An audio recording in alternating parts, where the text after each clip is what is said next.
Number 3, Brandon McDade. It's your lucky day. Hey, gents, first time writing in. Look at that. First time, you're 1 for 1.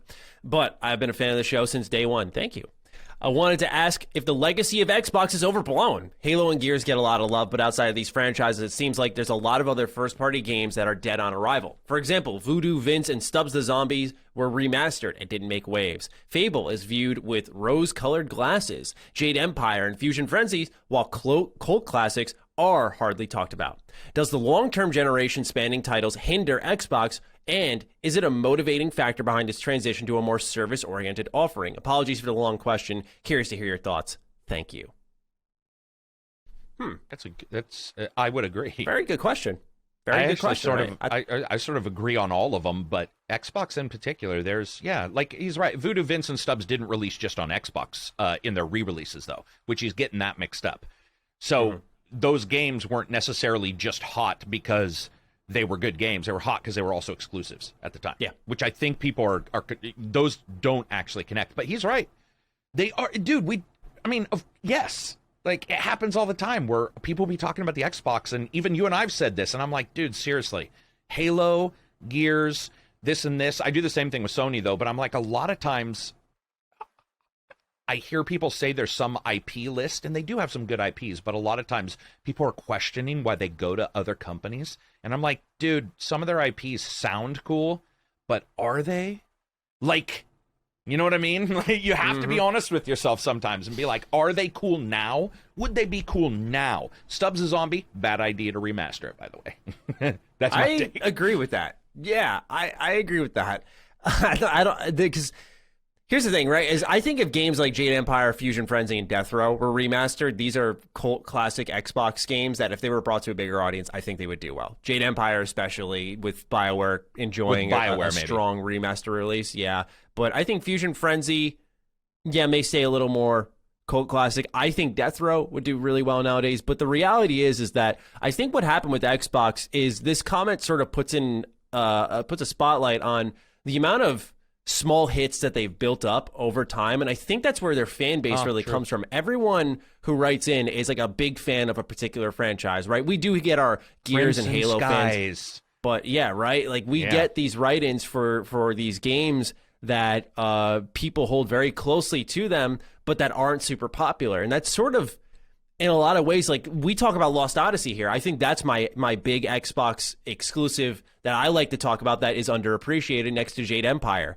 Not every game from Xbox was like a KOTOR, which was one of the biggest RPGs of all time. Brute Force was terrible. Yeah, I remember you talking about that. So I think it's a testament to sort of what they built over time.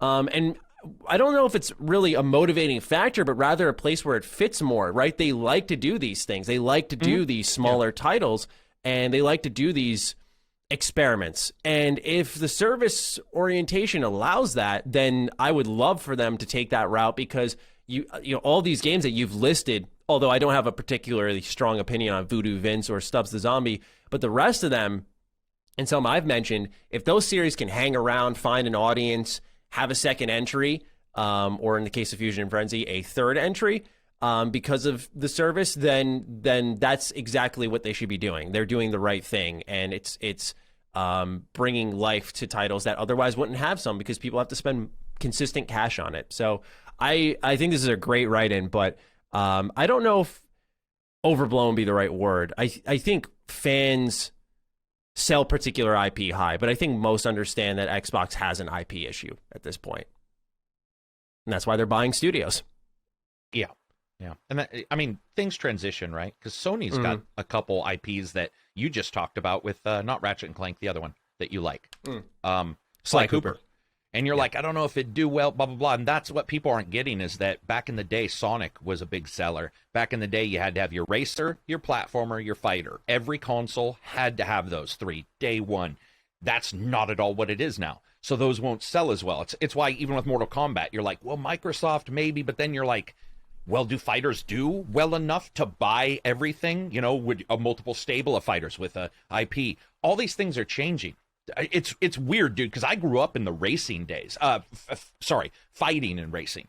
When that was a big deal, man. If you didn't have your Sega Rally or your Daytona, Gran Turismo, of course, And if you didn't have your Soul Caliburs or a Virtual Fighter, what was it, Toshinden? Yeah, Toshinden. I have for the dual pack that launched with the Xbox with Jet Set Radio Future and Sega GT 2002, I think it was. 2002, yeah. There was that was a thing at that time, and now it's good. There's more games that can sell a console, but at the same time, I think some of those IPs just will never come back. They don't register anymore.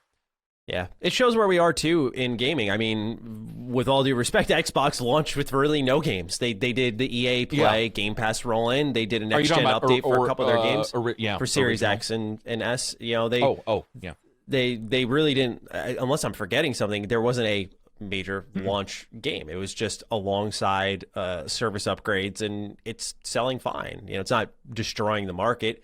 I think they'll get momentum over time if it seems like starting in the fall, they start to get these quarterly releases going. We'll talk about that in a little bit with our first bit of news. But I think it shows times are changing. So great write-in, Brandon. Thank you so much. Yeah, very much.